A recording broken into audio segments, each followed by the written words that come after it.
Assalamualaikum warahmatullahi wabarakatuh. Alhamdulillahilladzi anzala ala abdihi kitab wa lam yaj'al lahu iwaja qayyiman liyunzira ba'san syadidan min ladunhu wa yubashshiral mu'minina alladzina ya'maluna sholihati anna lahum ajran hasanah makithina fihi abada. Asyhadu an la ilaha illallah wahdahu la syarikalah wa asyhadu anna Muhammadan abduhu wa rasuluh la nabiyya ba'dah. Amma ba'du. Alhamdulillah, kita jumpa lagi pada video saya yang ke-39.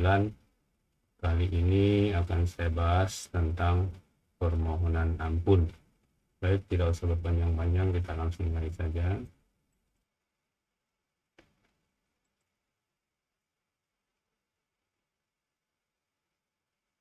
Memohon ampunan, istighfar.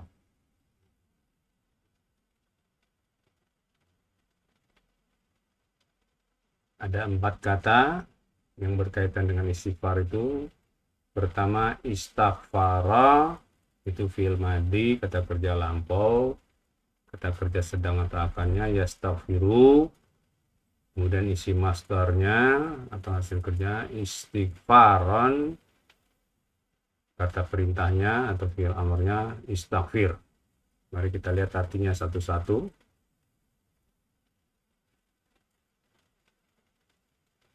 Istighfar telah memohon ampun. Dia, satu orang laki-laki, telah memohon ampun. Yastaghfiru, sedang atau akan memohon ampunan.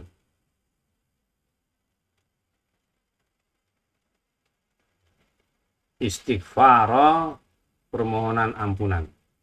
Ini yang sering kita sebut dengan istighfar. Selama ini kita menggunakan kata istighfar seolah-olah itu adalah kata perintah, fi'il amr. Padahal itu adalah isim masdar. Jadi kalau kita bilang istighfar, itu artinya permohonan ampunan.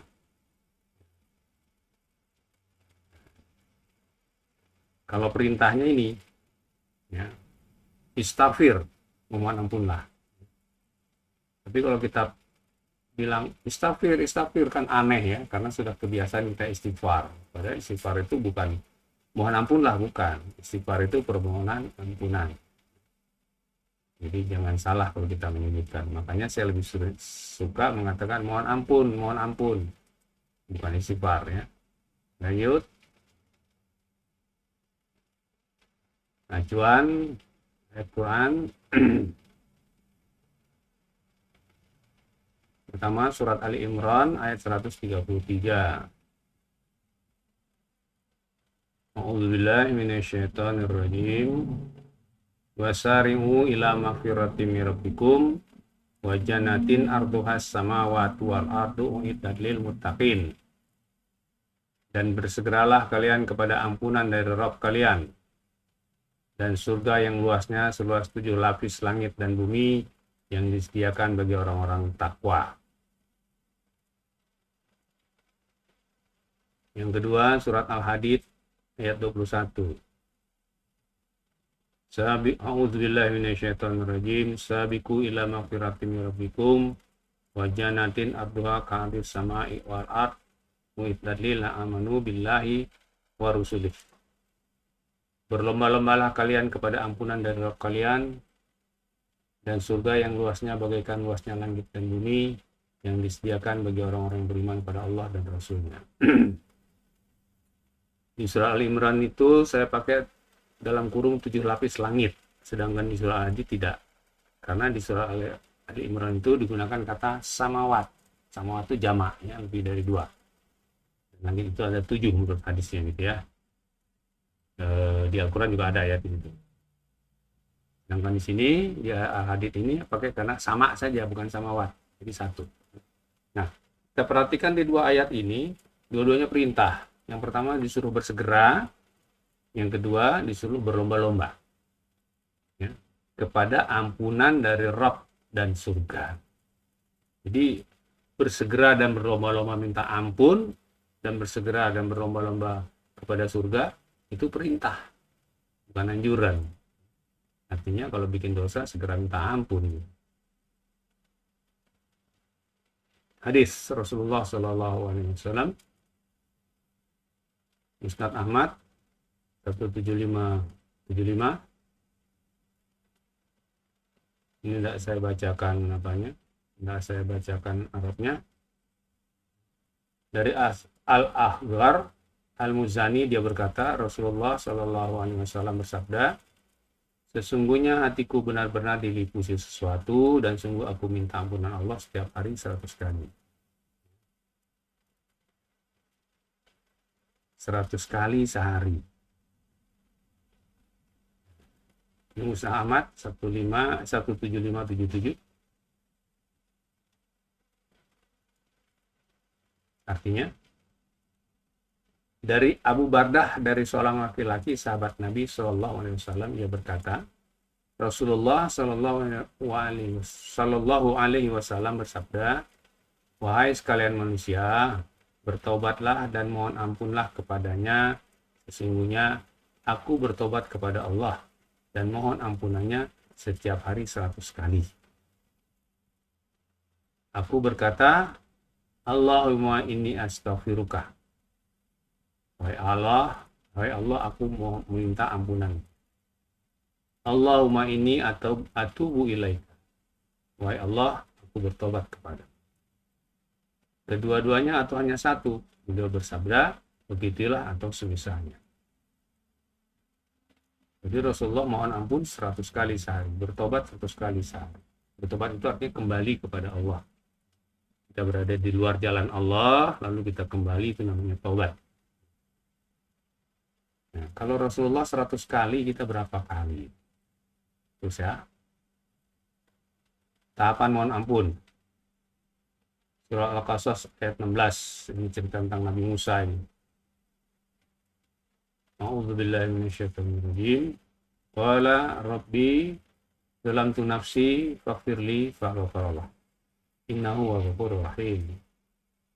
Dia, atau Musa berkata, Rabbu, aku telah menzalimi diriku sendiri, maka ampunilah aku. Maka dia mengampuninya, sesungguhnya dia maha pengampun lagi maha penyayang. Ini cerita ketika Nabi Musa membela kaumnya yang sedang berkelahi dengan dengan orang Mesir. Dia kan dari Bani Israel, dipukul, pemuda Mesir itu mati sekali pukul. Lalu dia mengatakan ini amal setan, jadi mohon ampun. Jadi tahapan mohon ampun pertama, mengakui dosa atau kesalahan. Yang kedua, mohon ampun. Jadi sebelum mengakui, terlebih dahulu harus mengenal dosa kita. Jelaskan dosa yang mana yang kita mohonkan ampun kepada Allah. Tetapi, bila sudah terlalu banyak, tidak mungkin lagi kita ingat. Jadi banyak-banyaklah minta ampun. Misalnya ketik, atau kita jadi ketia. Ya.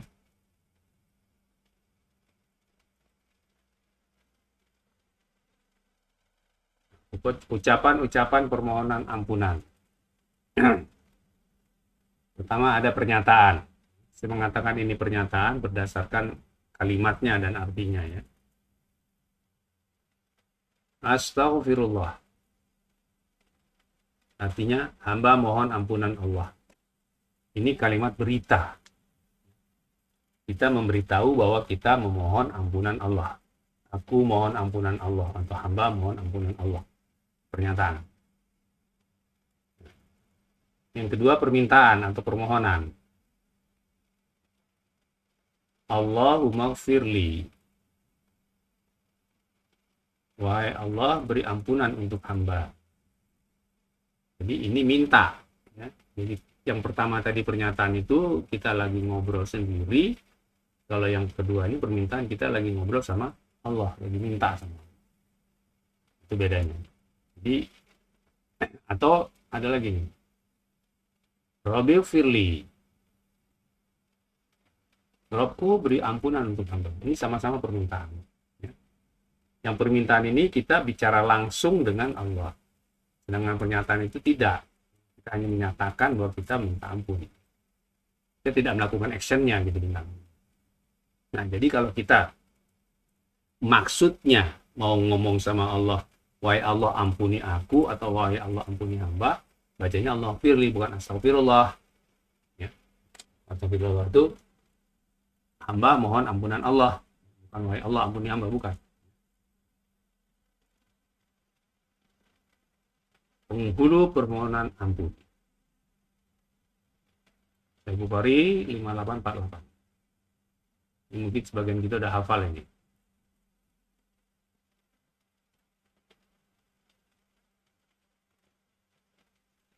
Langsung artinya ya.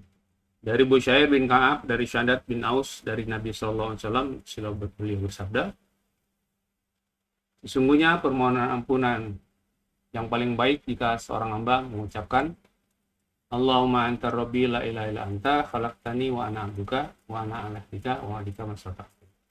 Abu laka bin imatika alayya wa abu laka bin zambi waghfirli fa innahu la yaghfiru dzunuba illa anta. A'udzubika min syarri. Wahai Allah, Engkau adalah Rabbku, tidak ada ilah selain Engkau. Engkau telah menciptakan aku dan aku adalah hamba-Mu. Aku menetapi perjanjian yang sesuai dengan kemampuanku. Aku akui nikmat-Mu kepadaku dan aku mengakui dosaku kepadamu. Maka ampunilah aku, sebab tidak ada yang dapat mengampuni dosa selain-Mu, dan aku berlindung padamu dari kejahatan dan segala yang pernah aku perbuat. Saya tidak menerjemahkan Rabb dan ilah dengan Tuhan karena pengertiannya beda. Ini sudah pernah saya jelaskan di video saya jauh sebelumnya. Nah, jika ia mengucapkan di waktu sore lalu meninggal, maka ia masuk surga. Dan jika ia membacanya di waktu pagi lalu ia meninggal pada hari itu, maka dia mendapatkan seperti itu juga. Masuk surga juga. Ini hafal-hafal ini ya.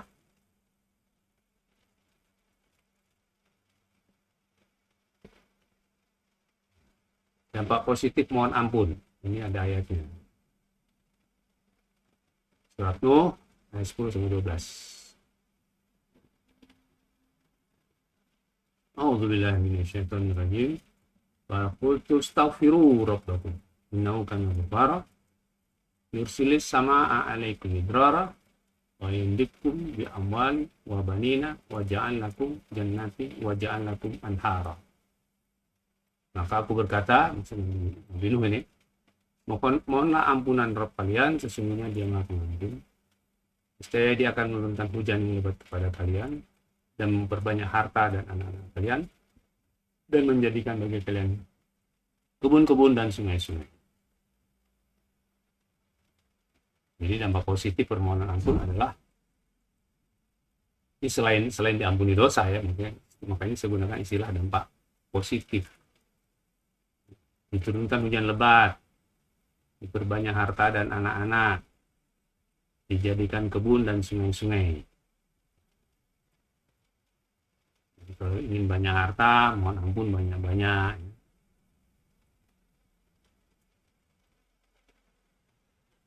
Selain dampak positif di atas, ada pengalaman orang yang masalahnya selesai karena dia rutin mohon ampun kepada Allah tanpa dihitung-hitung jumlahnya. Jadi ada kasus seseorang yang bisnis kayu di Subang, dia tinggal di Jakarta, kawan saya itu. Kemudian ketika dia nagih hutang sama yang berhutang dibawain golok. Dia tanya, saya harus ngapain di sini? Saya bilang sama dia, di sana ada masjid. Ada. Kamu diam di masjid itu selama sepekan, sholat awal waktu, jaga wudhu, baca Quran, dan mohon ampun terus-terusan. Allahumma firli saja. Dia kerjakan, alhamdulillah, kalau nggak salah saya itu dalam waktu sepekan, yang berhutang itu datang ke sana bawa duit, bayar hutang. Dia heran. Datang lagi dia cerita, saya bilang berarti yang masalah yang kamu hadapi itu teguran dari Allah karena dosa-dosa kamu nggak minta ampun. Itu ada satu kasus. Ada beberapa kasus, tapi saya tidak ceritakan semuanya. Allah kagum kepada hamba yang mohon ampun. Ahmad 714. Kalau saya tidak salah di video saya yang ke-38 juga saya muat ini.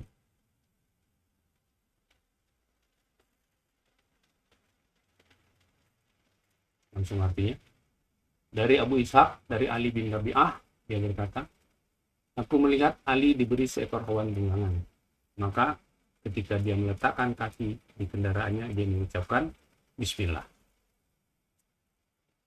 Dan ketika sudah duduk di atasnya dia mengucapkan alhamdulillah subhanalladzi sakharana hadza wa ma kunna lahu muqrinin wa inna ila rabbina lamunqalibun. Artinya ya. Kemudian dia bertahmid pada Allah 3 kali, alhamdulillah, alhamdulillah, alhamdulillah. Bertakbir 3 kali, Allahu akbar, Allahu akbar, Allahu akbar. Kemudian mengucapkan subhanaka la ilaha illa anta qad zalamtu nafsi faghfirli. Artinya, Maha suci Engkau, yang tidak ada ilah kecuali Engkau, aku telah berbuat zalim pada diriku, maka ampunilah. Kemudian dia tertawa, aku bertanya, apa yang membuatmu tertawa wahai Amirul Mukminin? Dia menjawab, aku melihat Rasulullah Shallallahu Alaihi Wasallam melakukan seperti yang aku lakukan. Kemudian beliau tertawa, sehingga aku bertanya kepada beliau, wahai Rasulullah, apa yang membuat engkau tertawa? Beliau menjawab, Allah kagum kepada hambanya yang apabila berdoa dia mengucapkan Rabbi firli. Dan Allah berfirman, hambaku tahu bahwa tidak ada yang dapat mengampuni dosa selain aku. Jadi kalau kita mengucapkan Rabbi firli, ya, Robku ampunilah aku, atau Allah maghfirli, Allah itu kagum. Karena kita menyadari nggak ada yang bisa ngampuni dosa selain Allah.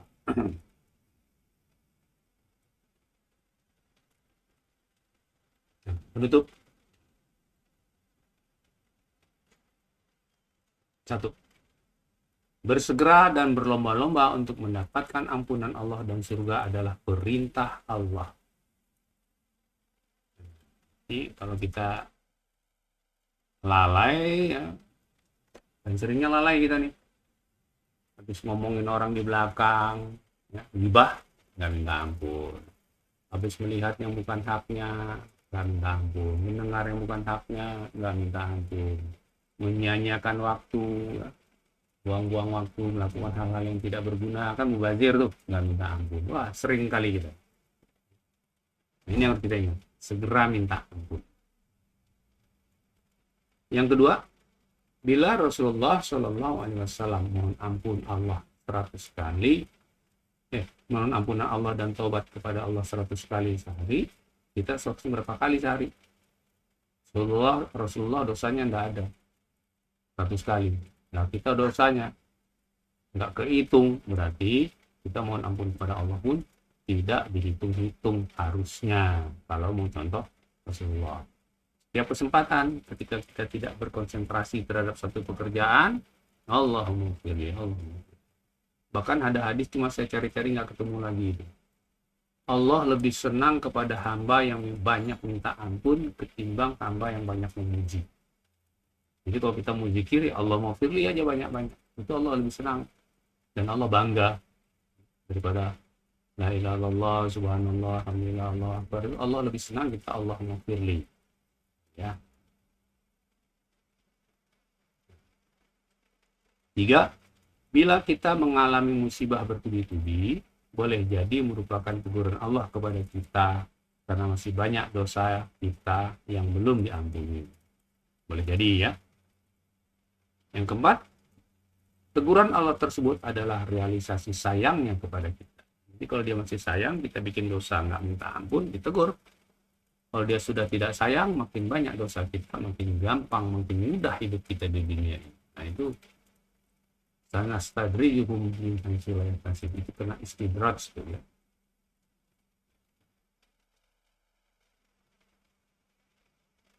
Catatan, ini khusus tentang musibah.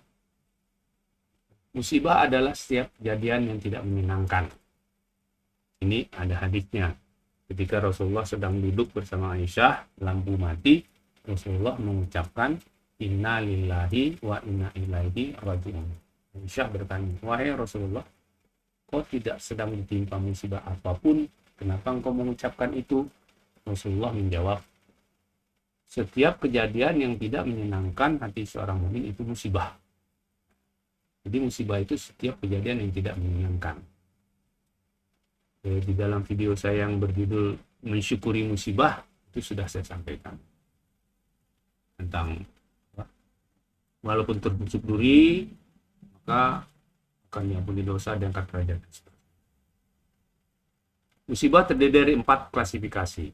Pertama, teguran. Diberikan kepada hamba yang pada dasarnya taat tetapi berbuat dosa dan belum mohon ampun pada Allah, atau belum Allah ampuni dosa-dosa. Teguran. Yang kedua, azab atau siksaan.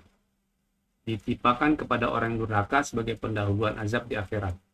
Bisa juga sebagai penghapus dosa-dosa seorang hamba yang telah taubat, yang tadinya dia adalah orang durhaka. Saya mau menekankan pada teguran. Kebanyakan kita, kalau musibah itu kita anggap, oh ini ujian dari Allah. Pede bener gitu ujian. Padahal dosa dia banyak. Banyak, penceramah juga bilang, kita sedang dapat ujian dari Allah. Kita lihat yang ketiga ini ujian. Diberikan kepada hamba yang mengaku beriman untuk membuktikan kebenaran pernyataan imannya. Bisa juga diberikan kepada seorang hamba yang beriman untuk meningkatkan imannya menjadi lulus. Jadi ujian itu nggak ada kaitannya sama dosa. Nah, karena kita nganggap ujian, jadi kita nggak berusaha minta ampun, tidak berusaha membersihkan, padahal itu teguran. Nah, kasus-kasus yang banyak dialami oleh kenalan-kenalan saya, jamaah-jamaah saya, itu rata-rata teguran. Karena begitu saya anjurkan untuk mohon ampun, rata-rata sepekan, 2 pekan, atau sebulan, itu masalahnya selesai dengan sendirinya gitu. Jadi bilang ini ujian, bukan ujian, saya bilang teguran gitu ya. Yang kita sadari. Yang keempat, rahmat, pemberian karena sayang. Diberikan kepada hamba yang beriman untuk meningkatkan kemuliaan dia. Bisa juga sebagai persiapan untuk mendapatkan suatu anugerah yang besar dari Allah. Jadi Allah tempa dulu supaya dia itu nantinya bisa mendapatkan anugerah yang besar itu dan siap. Oke. Yaitu saya kira itu yang bisa saya sampaikan. Semoga bermanfaat. Jadi mohon ampun itu adalah perintah. Bukan ya kalau kita mau, enggak gitu ya. Dan kebanyakan musibah yang kita alami itu adalah teguran karena dosa-dosa kecil kita yang sudah banyak tapi kita tidak pernah minta ampun. Itu saja perlu kita sadari. Yang benar itu datangnya dari Allah, yang salah itu dari saya. Saya mohon maaf yang salah, termasuk salah ketik. Kalau Anda ingin terus mengikuti video-video saya dan Anda belum subscribe, saya silakan subscribe. Kalau Anda menyukai video saya ini, silakan like. Dan kalau Anda menganggap ini perlu disebarluaskan, silakan di-share. Sekian saja, saya akhiri dengan doa kafaratul majelis. Subhanakallahumma wa bihamdika, asyhadu an la ilaha illa anta, astaghfiruka wa atubu ilaik. Wassalamualaikum warahmatullahi wabarakatuh.